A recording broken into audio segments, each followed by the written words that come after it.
Assalamualaikum warahmatullahi wabarakatuh. Waalaikumsalam wabarakatuh.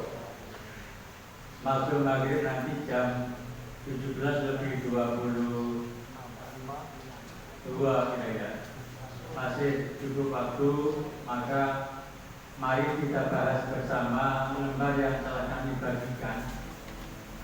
Kenapa? Karena memang saya sering kali melihat masih banyak dari kita yang gabung di DPR, bagian-bagian dari sivitas akademik kita yang kemudian melaksanakan toharo ini dengan belum seperti yang dituntunkan oleh himpunan majelis takjid kita.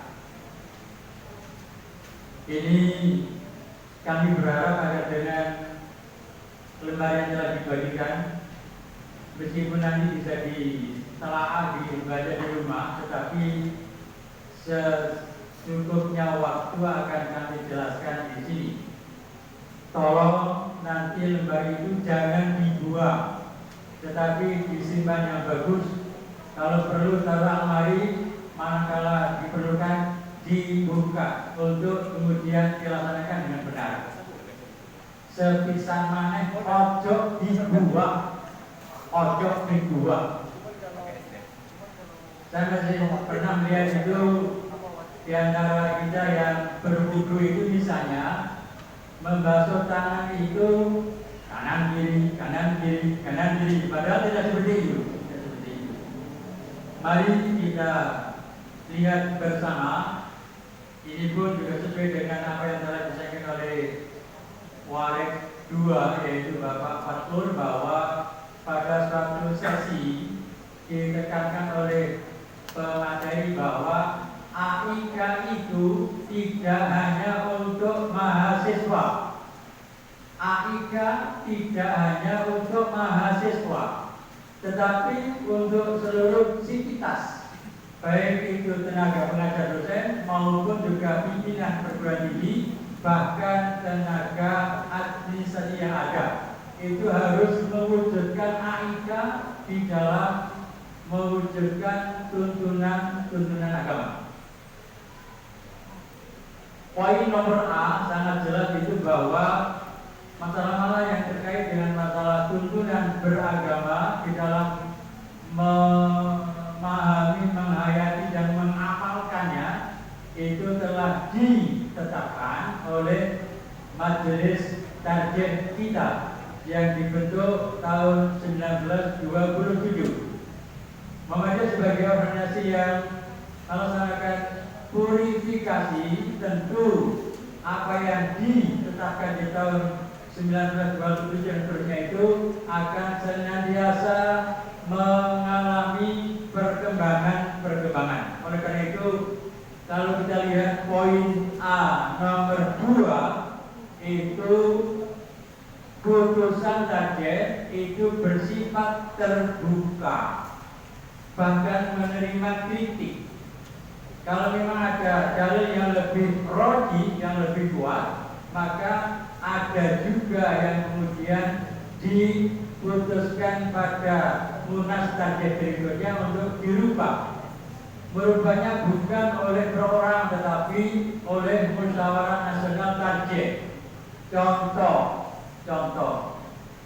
dulu takbir hari raya itu kita menggunakan 3 takbir pada awal, menjadi Allahu Akbar, Allahu Akbar, Allahu Akbar, La ilaha illallah, Allahu Akbar, Allahu Akbar, walillahil hamd. Keputusan yang terakhir itu hanya 2 takbir saja, Allahu Akbar, Allahu Akbar, La ilaha illallah, Allahu Akbar, Allahu Akbar, walillahil hamd.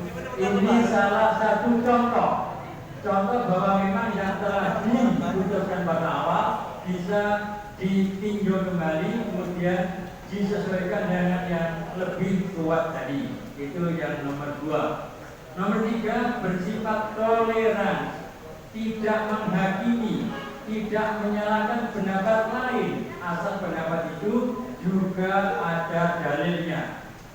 Atau dengan bahasa agama disebut dengan ma'adani iqtoliroi, dengan tidak adanya menyalahkan pendapat yang lain. Ma'a dengan adami tidak ada, ibtoli membatalkan, roi pendapat wairi yang lain. Jadi kalau memang ada dasarnya, maka pendapat yang lain itu monggo, tidak boleh disalahkan oleh majelis tajik, oleh kita. Kemudian tidak berorientasi pada orang atau madhab, tetapi berpedoman pada landasan dalil. Itu majelis tajik. Tata cara berwudu,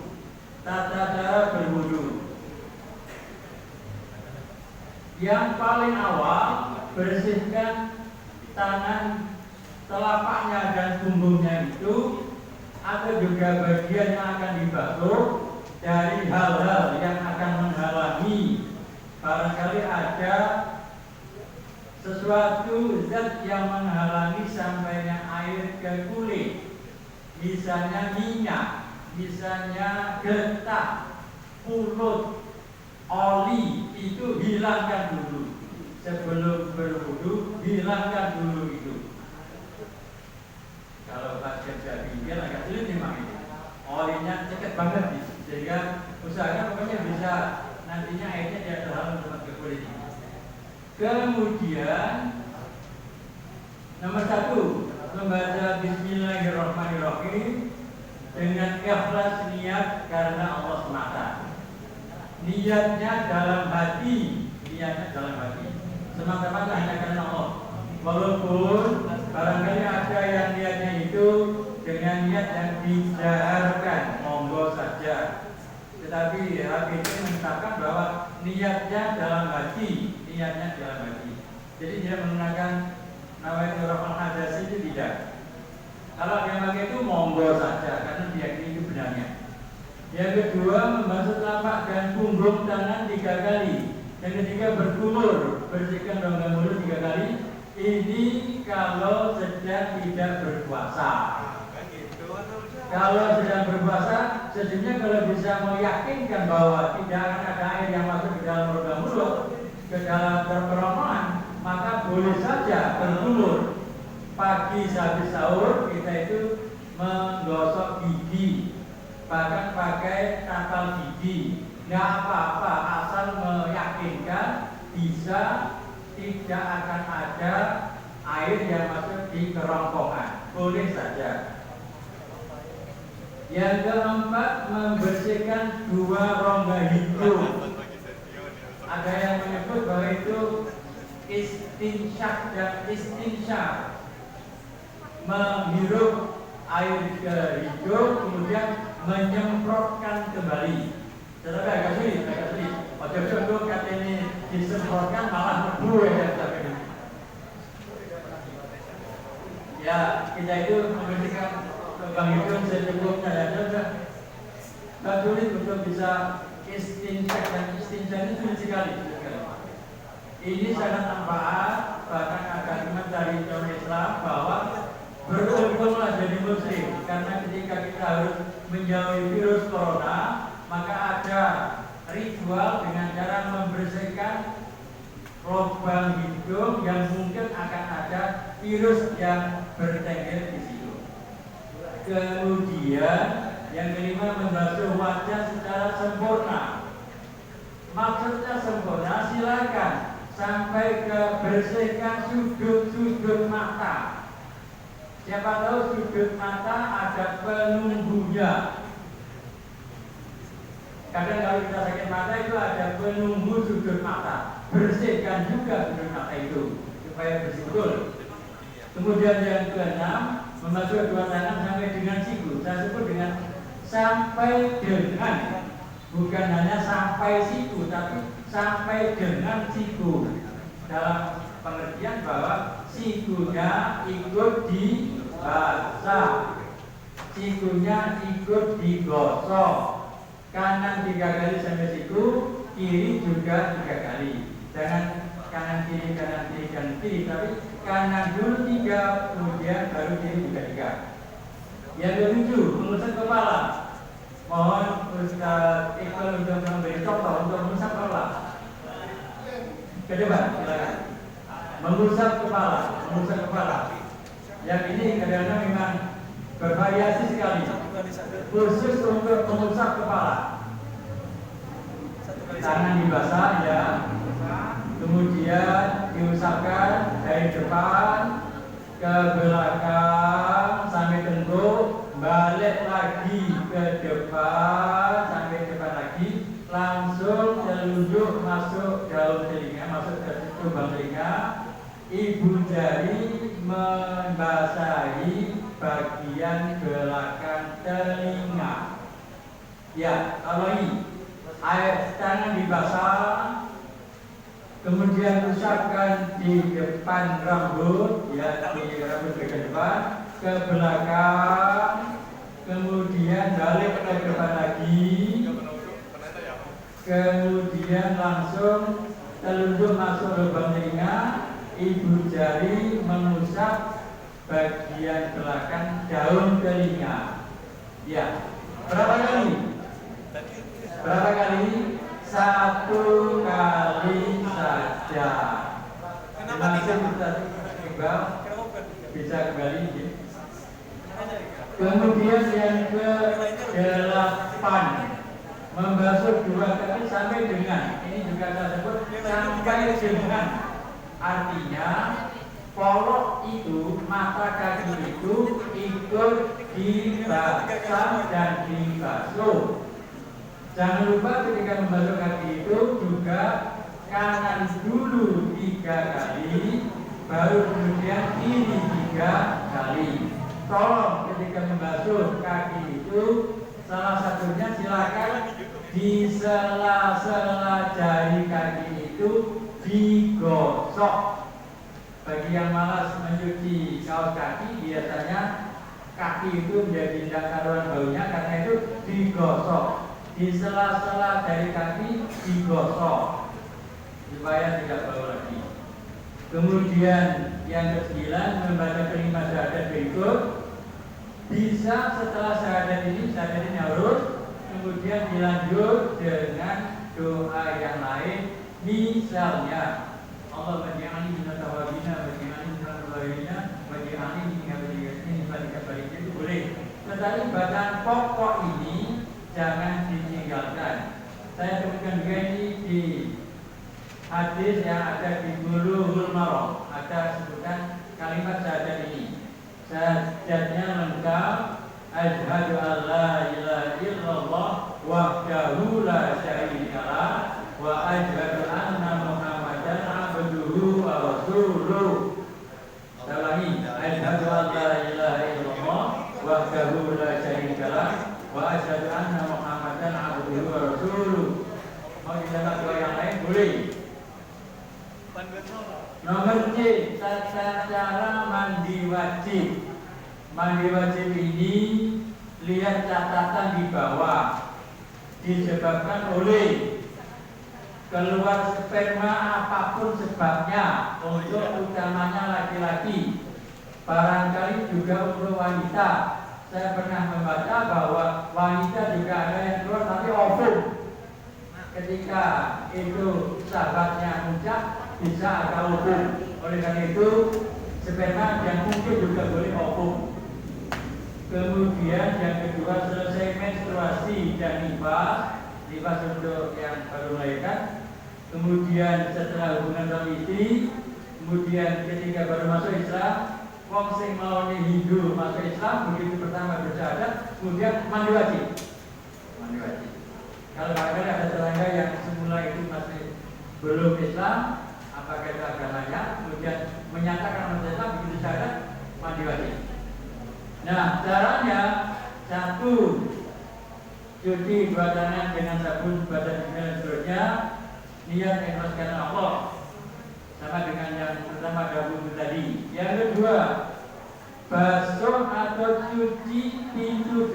dan pintu belakang.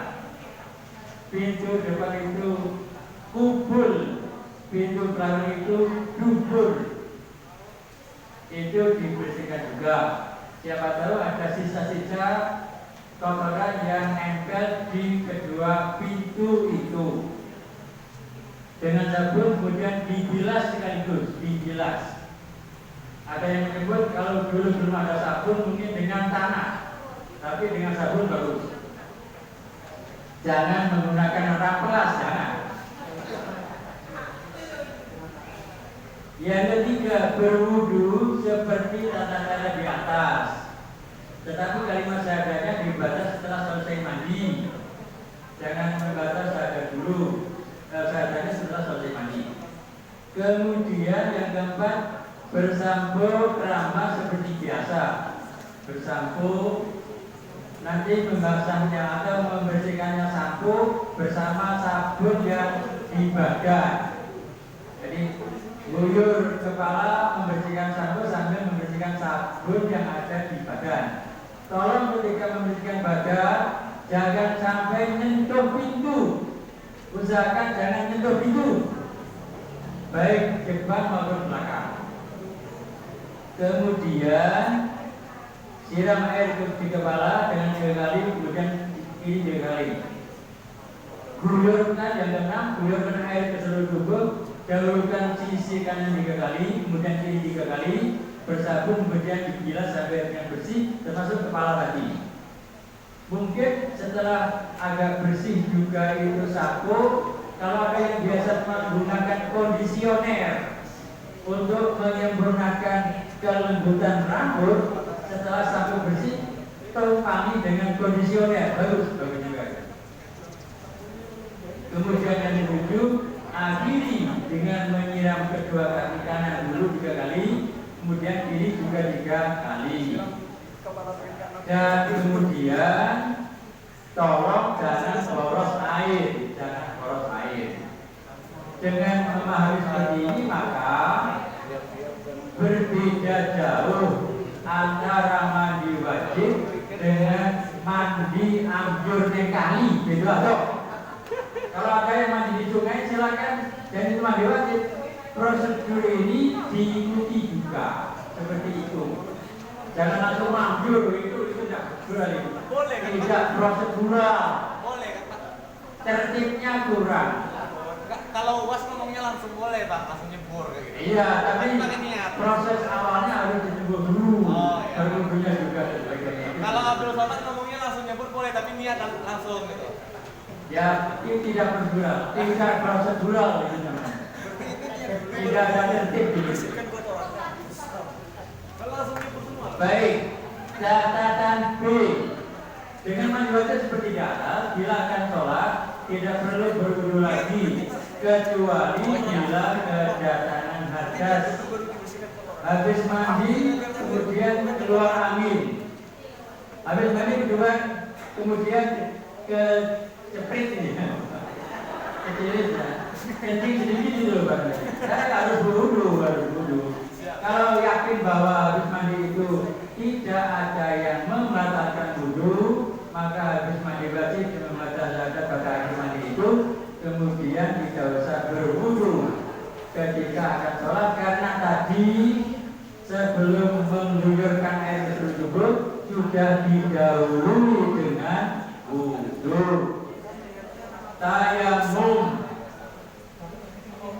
seperti itu prosedurnya. Sebabnya tayamum karena tidak boleh pakai air atau karena ketiadaan air atau di dalam perjalanan naik kendaraan umum, barangkali di kereta dan sebagainya. Di kereta sulit cari debu, silakan yakini di dinding kereta itu anggap saja ada debu yang bagus. Jangan pakai debu yang banyak, tetapi debunya tipis-tipis saja. Sebab tayamum ini utamanya adalah untuk suci secara batin. Suci secara batin. Walaupun ada juga penelitian yang mengatakan bahwa kuman apapun tidak bisa hidup pada butir debu yang lembut itu. Ada penelitian itu. Mau nanti Pak Beni memandani mahasiswa teknik kimia untuk coba meneliti apakah betul bahwa di debu yang butirnya kecil itu tidak bisa hidup kuman apapun. Saya pernah dengar seperti itu. Baik, sediakan permukaan datar, bisa meja, bisa dinding, bisa kertas. Kalau orang sakit bisa diambilkan kertas di atas almari dan sebagainya. Kita tolong diambilkan. Kemudian di sisi diyakini ada lembutnya debu. Yang dua, baca Bismillahirrahmanirrahim, niat dengan ikhlas secara Allah, ikhlas karena Allah. Tolong jangan ambil beberapa benda yang ada di dekat kandang hewan.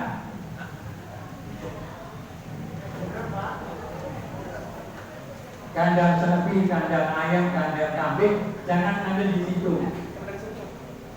Walaupun di situ ada juga debunya, tapi jangan ambil di situ. Yang lainnya kan ada, masa ambil? Ya. Bahkan ketika dulu ada astronot wanita kita yang akan dikirim tapi tidak jadi itu, mempertanyakan dia seorang muslim yang taat, tanya kepada ahli, bagaimana saya nanti bersuci? Kemudian ada yang menjawab, gampang, bersucilah secara tayamum menggunakan bedak. Ya, ada jawaban itu. Sebab di ruangan mata tidak ada debu. Menggunakan bedak, karena doruri boleh saja. 3. Tempelkan dua telapak tangan ke permukaan datar, angkat tangan dan hembus. Jadi angkat dari tempelan, hembus dulu. Maksudnya tipiskan debunya, baru kemudian usapkan ke wajah, dan kemudian dari itu langsung ke tangan, ke punggung tangan. Jadi barangkali Ustaz Iqbal menambahkan untuk sesudah dihembus telapak tangan dari debu, kemudian usap wajahnya gimana?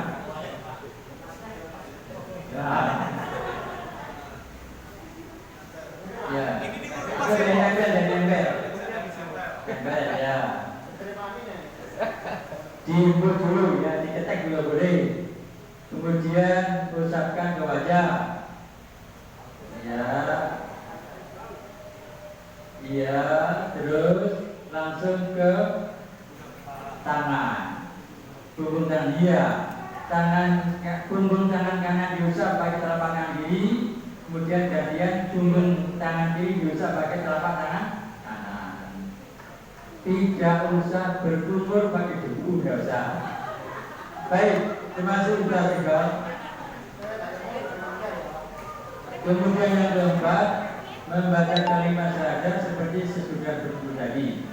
Demikian tentang taharah, yang saya kira mohon barangkali mudah-mudahan menjadi bekal untuk ibadah kita, karena satu di antara syarat sahnya sholat adalah suci badan dari najis atau dari kotoran. Di samping juga ada suci badan, pakaian dan tempat dari najis. Di samping juga kalau itu sholat wajib harus sudah masuk waktu sholat. Di samping juga yang terakhir adalah harus menghadap kiblat manakala memang tahu arah kiblat. Kalau tidak tahu arah kiblat, ya yang paling diyakini mana kiblat itu. Termasuk di atas unta. Nabi pernah sholat di atas unta, kemanapun unta itu jalan, Nabi tidak pernah memutar hadapnya. Sama dengan kita naik kereta api,